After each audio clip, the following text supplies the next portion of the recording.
దాదాపుగా 85 చోట్ల పాడేరు నియోజకవర్గంలో ఈ ఎన్నిక జరిగితే మన పార్టీ తరపు నుంచి 57 స్థానాలు మనం గెలిచాం. ఈరోజు మామూలుగా అయితే ఈ ఓవరాల్ ఎమ్మెల్సీ స్థానాలు కూడా ఏదైతే జరుగుతూ ఉందో, పోటీ జరుగుతూ ఉందో, ఇందులో మామూలుగా అయితే ఎవరు తెలుగుదేశం పార్టీ పోటీ పెట్టకూడదు. నైతిక విలువలు ఉన్న ఏ పార్టీ అయినా పోటీ పెట్టకూడదు. ఎందుకంటే 600 చిల్లర స్థానాలు మనం గెలిచినాం. వాళ్ళు గెలిచింది కేవలం 200 చిల్లర స్థానాలు వాళ్ళు గెలిచినారు.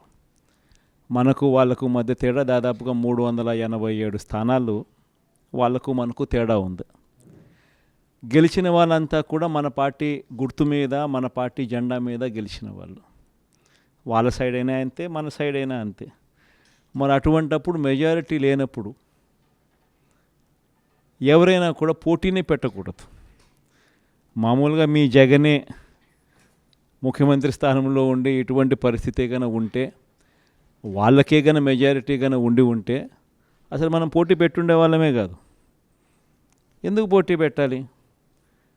ఎందుకు డబ్బులు ఇచ్చి కొనుగోలు చేయాలి? వేరే పార్టీ గుర్తు మీద గెలిచిన వాళ్ళను ప్రజలు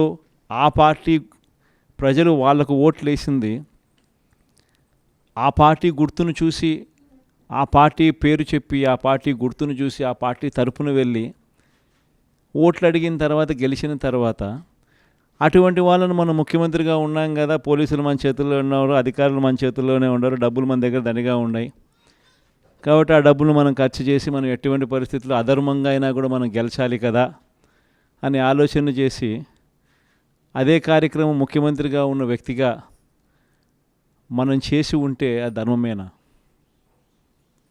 ఇది ధర్మం కాదు. చంద్రబాబు నాయుడు నైజం మాత్రం చూపిస్తూనే ఉన్నాడు. ఈరోజు కూడా అధర్మంగా యుద్ధం చేసే కార్యక్రమం జరుగుతూనే ఉంది.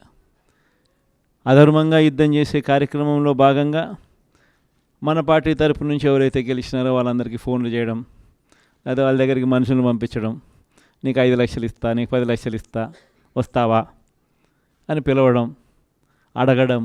ఎంత మటుకు అంటే రాజకీయాలలో విలువలు అనేటివి పూర్తిగా అట్టడుగు స్థానంలోకి తీసుకొని పోయే కార్యక్రమం జరుగుతూ ఉంది. ఏ రోజైనా కూడా ఒక రాజకీయ నాయకుడు ఎదగాలంటే మాత్రం విలువలు, విశ్వసనీయతతో కూడిన రాజకీయాలు చేస్తేనే ఆ రాజకీయ నాయకుడు ఎదుగుతాడు. ఏ రోజైతే మనం మన క్యారెక్టర్ని అమ్ముకుంటామో, ఏ రోజైతే మనం విలువలను, విశ్వసనీయతను రెండింటినీ కూడా పక్కన పెట్టి రాజకీయాలు చేయాలని ఎప్పుడైతే మనం ఆలోచన చేస్తామో, అప్పుడు ప్రజలకు సమాధానం చెప్పడం కథ దేవుడు ఎరుగు, ఇంట్లో కూడా మనకు గౌరవం ఉండదు.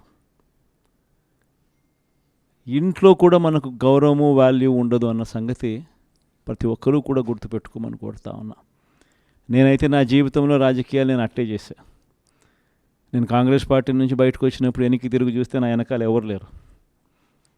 నేను మా అమ్మ ఇద్దరమే బయటకు వచ్చింది. నాతో పాటు కొంతమంది ఎమ్మెల్యేలు వస్తామంటే కూడా నాతో పాటు రావాలనుకున్న ఎవరైనా కూడా రాజీనామా చేసి రావాలా అని చెప్పిన. ఈరోజు అక్కడి నుంచి మొదలు పెడితే కేవలం ఇద్దరం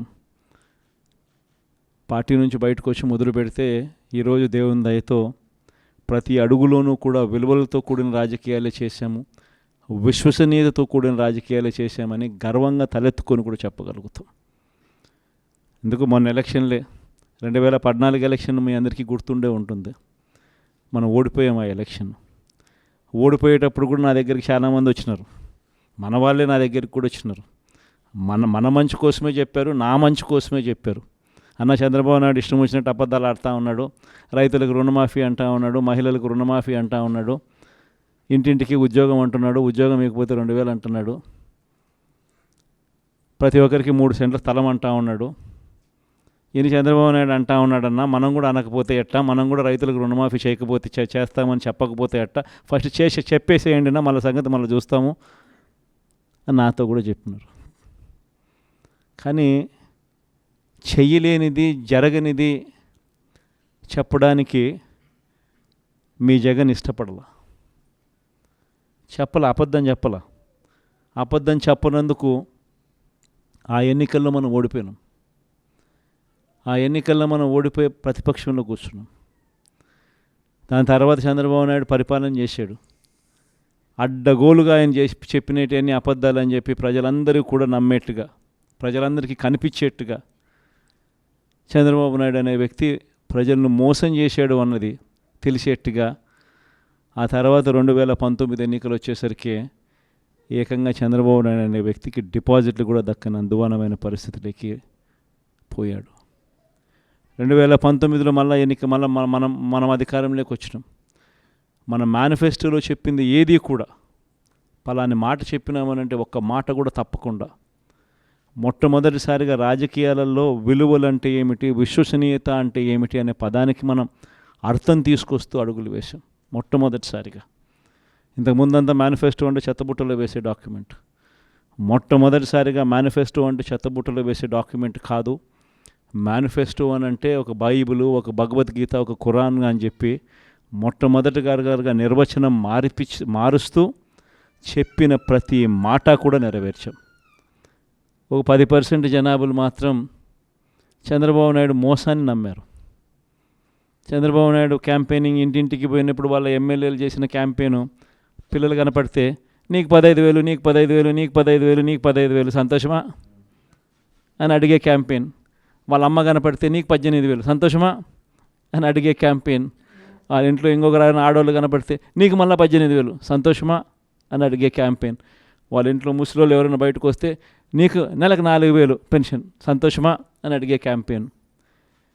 ఈ క్యాంపెయిన్తో, ఈ మోసంతో, ఈ ఆశతో ఓ 10% జనాదులు మన దగ్గర నుంచి దూరం అయ్యారు. కానీ మళ్ళీ ఏమైంది? మళ్ళీ చంద్రబాబు నాయుడు పాలన వచ్చింది. మళ్ళీ ఇదే చూస్తూ ఉన్నాం.